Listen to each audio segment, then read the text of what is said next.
How's it going, everybody? Thank you for tuning in to another episode of LB Outdoors. Today, doing something that most would consider crazy, may not do. It is a hot summer day and on a very busy lake on a Saturday in the afternoon. I don't have any options. I can fish when I can fish, and we're going out. So today we're going to try to hopefully catch a few bass. We're going to be targeting some inside weed lines. That's something that I want to focus on today, is the inside weed line. A lot of pressured bodies of water like this, not only fishing pressure but recreational pressure.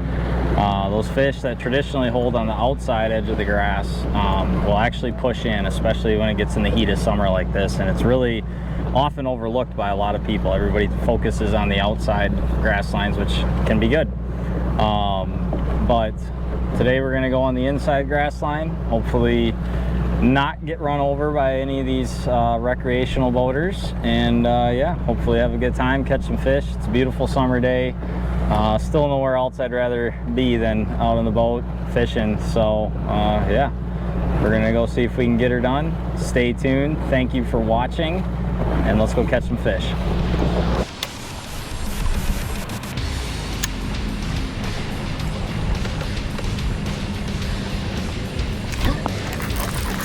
First one. All right, inside grass line. Oh, teal. Not a big fish, but a nice one. Busy lake, busy day, nice bass.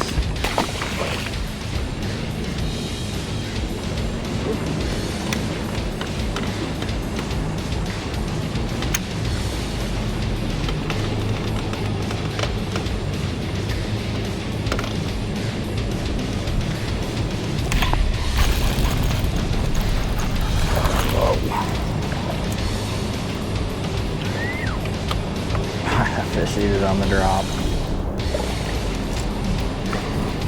Quite feisty today. Teal, no. Got too close to that patch.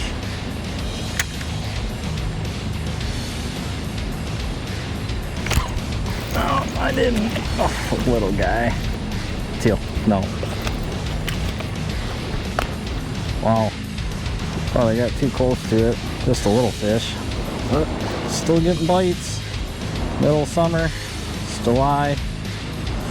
Crazy lake, as you can see. Boats all over the place. Still getting bit. You wanna, if you keep your eyes open for these patches of grass, or always keep your eye on your electronics. If you got forward-facing sonar and you can see those clumps a ways away and cast to them, that one, I saw it on my forward-facing sonar a little too late before I got right on top of it. And you saw that fish, I dropped it right next to the boat, and boom, he was on it. All right, so I want to take a minute and talk about why these fish use these inside grass lines. Body of water like this, you see obviously insane amounts of boat traffic. But second to that is receives a lot of tournament pressure too, and fishing pressure in general. So a lot of people fish the outside weed lines. Everybody, they get a lake with a lot of weeds in it, a lot of grass in it, they fish that outside edge. Outside edge can be great, don't get me wrong, but what happens is those fish, the more pressure they receive on that outside edge, they move in. And so a lot of times when there's a hard inside edge like there is here between the docks and where that grass starts, they'll use that as a transition line and a feeding area as well, just like they do on the outside weed line. And a lot of people leave that inside edge alone, so that really can be a magnet.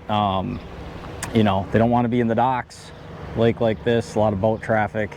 Docks aren't ideal, although we did catch a couple fish on a dock day. But they want to use that inside weed line where they're not getting completely crashed with waves. They're not receiving all the fishing pressure that the edges are receiving. So they like to use that inside weed line. They feel comfortable there, there's food there. And so it's just a really good option. So that's kind of the why fish use that inside weed line. I'll be worth a fish if I can get it in there. Oh.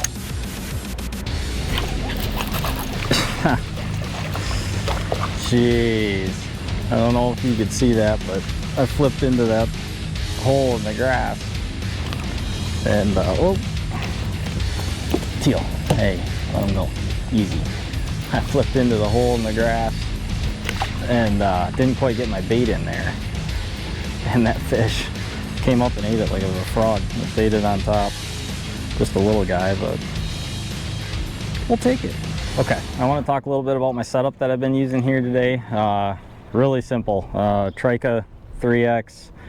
This is a 7'3" heavy action, heavy fast flipping stick. Pretty basic. It's just a great rod. Trika rods, incredibly sensitive rods. You can feel those bites when they hit it on the drop, when you first pick up and they're slowly swimming with it. All around great setup. Paired with a Daiwa Tatula CT TWS. These are some of my favorite reels. They hold up year after year, really durable, really strong. I got the drag locked all the way down. You don't ever have to worry about your drag slipping. So, and then spooled up with 20-pound Seagar and Vizex fluorocarbon. I like to flip with fluorocarbon. I know a lot of guys use braid. I feel like you get more bites with fluorocarbon. It is virtually invisible underwater. It also is not as noisy. That's one thing a lot of people don't think about when they think about fishing with braid, is how much noise it makes when it's rubbing against the grass. And then just a simple, it's a Berkeley Havoc Pit Boss green pumpkin. Really just simple bait, simple presentation. Not really spending a lot of time shaking it down there. Yeah, I really just been flipping it out there. A lot of these fish eat it on the fall. You don't have to spend a lot of time shaking that bait in there. So the more pitches you can make, the more targets you're gonna hit. So that's really important. You saw me talk about like hitting clumps of grass. You want to hit as many clumps as you can, because a lot of these fish are ready to eat when that bait comes in there. So again, 1/2 ounce, just tungsten flipping weight. Another bait that I really like to use, especially if the grass is a little thicker, I go to a 4-inch flipping tube, green pumpkin blue. Again, pretty simple setup. Get that in and out of that grass really easy. You don't have to worry about having a bait with a lot of appendices that hang up when you're trying to get it in and out. You want to be really efficient with your bait when you're presenting it. So again, not a complicated setup whatsoever. Just get yourself a really good flipping stick so you can feel those bites, fluorocarbon line, a good reel, go hit those inside edges and catch a lot of fish.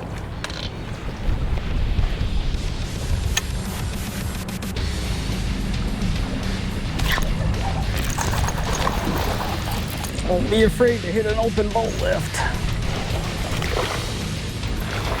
That's a nice fish. Anytime you get a chance at an open boat lift, there you go, right in his heart.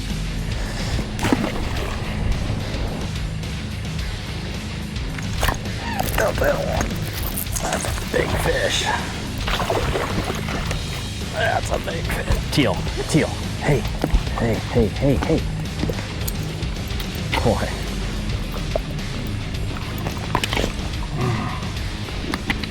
Teal, come on. Again.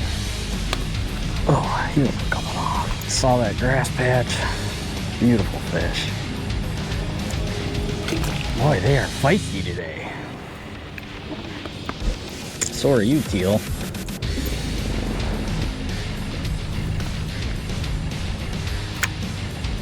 See if there's another one home there.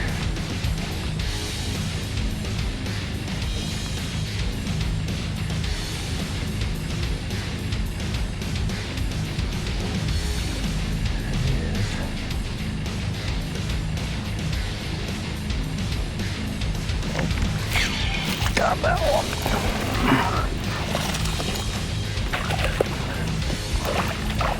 That's exactly what I was talking about right there.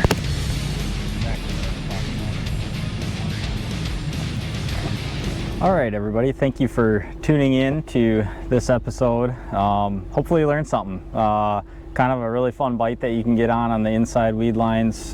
Flipping weeds is probably my favorite thing to do in bass fishing. And especially in the summertime, you know, a lot of people think that deep fishing is the best, or that's where all the fish are at, but man, they will be right up there between the docks and where that big grass flat starts on that inside edge, using it as a highway. And don't overlook that. You know, I know I really kept it simple today with 1 or 2 flipping baits. I mean, there's a number of things you can do as well. I mean, you can throw a top water or a swim jig if those fish are up in the water column, feeding really heavily, and it can just be a lot of fun. So next time you're out, even if it's a really busy Saturday, don't hesitate to get out fishing, fish those inside weed lines, and I think you'll be surprised at your results. So thank you everybody for tuning in. If you like this video, please hit the like button, and if you haven't yet, please subscribe to the channel. Really trying to grow something here. We'll see if it turns into anything. Obviously there's a lot of content out there, a lot of people who make better videos than I do, but I really appreciate everyone's support. So make sure you hit that like and subscribe button. Until next time, remember, there's never a bad day to go fishing. Thank you for watching.